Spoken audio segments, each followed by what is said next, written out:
कई बार ऐसा होता है कि मीटिंग्स होती हैं, बैठकें होती हैं और उससे कयास लगने लग जाते हैं। पिछले कुछ दिनों में प्रधानमंत्री ने एक तरह का एक जिसे कहेंगे सेक्टोरल रिव्यू किया है सारी मिनिस्ट्रीज से जुड़े हुए फील्ड्स का, यानी आईटी का, कॉमर्स का, हर चीज का, और उसको जोड़ा गया तमाम कैबिनेट रिशफल के मामलों से। देखिए, प्रधानमंत्री के पास अपना एक बहुत बड़ा फीडबैक सिस्टम है जो कि वो रेगुलरली हर मिनिस्ट्री से लिया करते हैं, और उनके पास पिछले कुछ दिनों से एक ब्रॉडशीट है जिसको देख करके वो समझते हैं कि किस सीट पे किस तरह के बदलाव या नए लोगों की जरूरत है, जिसे कहते हैं फ्रेश लेग्स। फ्रेश लेग्स का मतलब है कि नए ऐसे कंधे लाए जाएंगे सिस्टम के अंदर जिससे प्रधानमंत्री को लगता है कि सरकार को थोड़ी एक नई गति मिलेगी। प्रधानमंत्री का एक और बात रही, अगर आप 2014 से 2019 की बात देखें तो करीब 50% मंत्री बदल गए थे।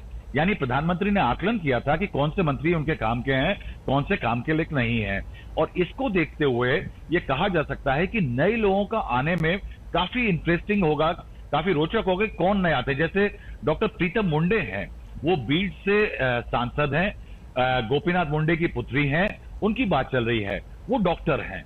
तो क्या ऐसे किसी एक मेंबर ऑफ पार्लियामेंट को जिसका स्पेशलाइजेशन मेडिसिन में है, उनको से जैसे एमओएस हेल्थ में लाया जा सकता है, हर्षवर्धन साहब को मदद करने के लिए। इस तरह के बदलाव की काफी बात हो रही है कि सेक्टोरली रिव्यू करके प्रधानमंत्री ने जाना है कि कहां कहां क्या खामियां हैं और किस तरह से कहां पे नए इंडक्शन से, नए लोगों को लाने से सिस्टम को इंप्रूव किया जा सकता है। वरुण गांधीवाला की जो बात है, क्योंकि उनकी कुछ पार्टी आला नेताओं से बात हुई थी, उसको लेकर के कयास लग रहे हैं। लेकिन जिस तरह से 2019 में मेनका गांधी को सीट नहीं मिली थी, उसके बाद देखना यह होगा कि वरुण गांधी का आना यूपी के लिए एक सिग्नल होगा कि कहीं ना कहीं यूपी में बीजेपी एक सिग्नल दे रही है पीलीभीत और आसपास के इलाकों में कि देखिए वरुण गांधी को भी एक मंत्रालय दिया गया। लेकिन इसकी अभी कोई बहुत ज्यादा आधिकारिक पुष्टि हम अपनी तरफ से नहीं कर सकते। बिल्कुल।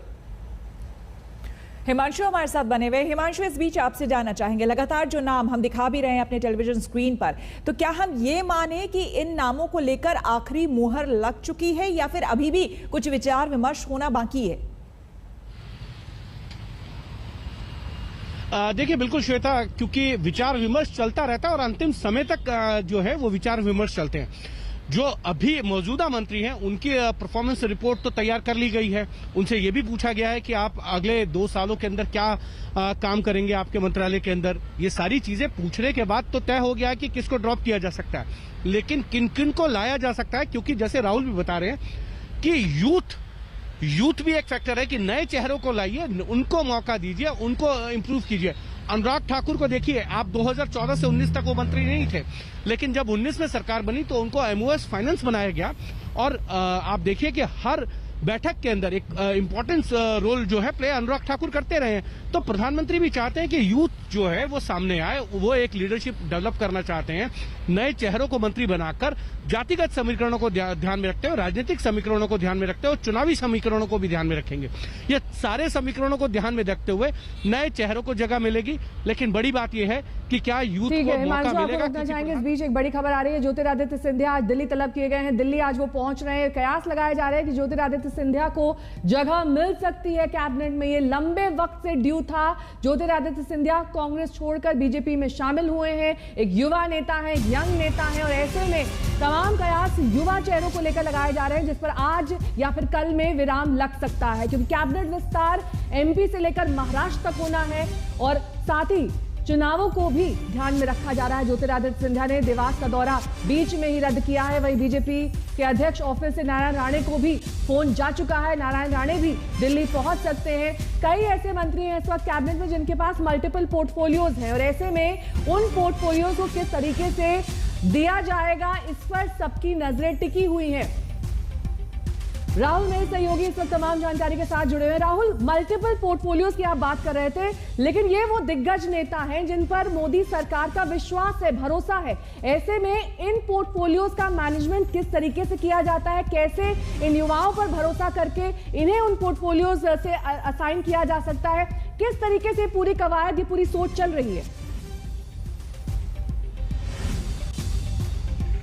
देखिए, जैसे पीयूष गोयल साहब का केस देखें तो पीयूष गोयल साहब के पास कॉर्पोरेट अफेयर्स है, कॉमर्स मिनिस्ट्री है, कॉमर्स एंड इंडस्ट्री है, उनके पास रेलवेज है, और रामविलास पासवान जी के निधन के बाद कंज्यूमर अफेयर्स और फूड मिनिस्ट्री उनको मिल गई थी। इन तीनों में कोई सामंजस्य नहीं है, ये तीनों कोई एक सुपर मिनिस्ट्री नहीं बना सकती। इसको देखते हुए ये कहा जा रहा है कि कंज्यूमर अफेयर्स मिनिस्ट्री और फूड मिनिस्ट्री किसी और को मिल सकती है। हालांकि वो रामविलास पासवान जी के पास थी, मगर उम्मीद नहीं है कि वो एलजेपी के पास वापस जाएगी। जो उनके भाई हैं पारस, उनको दूसरी मिनिस्ट्री मिल सकती है। लेकिन मैं ये नहीं कहूंगा ये होने वाला है, मैं सिर्फ एक उदाहरण देना चाहता हूं कि किस तरह से प्रधानमंत्री काम करते हैं और ये हो सकता है। देखिए, कुछ समय पहले हरदीप पुरी जो कि सिविल एविएशन और अर्बन डेवलपमेंट मिनिस्टर थे, उनको एमओएस कॉमर्स में बनाया गया। वो काफी वक्फा एमओएस कॉमर्स की तरह काम कर चुके हैं। और अगर आप उनके इतिहास में जाएं तो जब डब्ल्यूटीओ की नेगोशिएशन हो रही थी एक समय पे, और उस समय पे Hardeep Puri as IAS officer WTO में काफी काम किया था, तो उनका एक्सपर्टीज है ट्रेड लॉज वगैरह में, कॉमर्स मिनिस्टर में उनका एक्सपीरियंस हो गया है। तो क्या कॉमर्स मिनिस्ट्री पीयूष गोयल से हरदीप पुरी को मिल सकती है? यानी एक स्पेशलाइजेशन को देखते हुए मिनिस्ट्री का एलोकेशन, उससे पीयूष गोयल के ऊपर भार कम हो जाएगा, क्योंकि रेलवे एक बहुत बड़ा महकमा है। इसके अलावा जैसे कि अगर आप हरदीप पुरी के पास देखिए तो हरदीप पुरी के पास भी बहुत ज्यादा मिनिस्ट्री हैं, तो सिविल एविएशन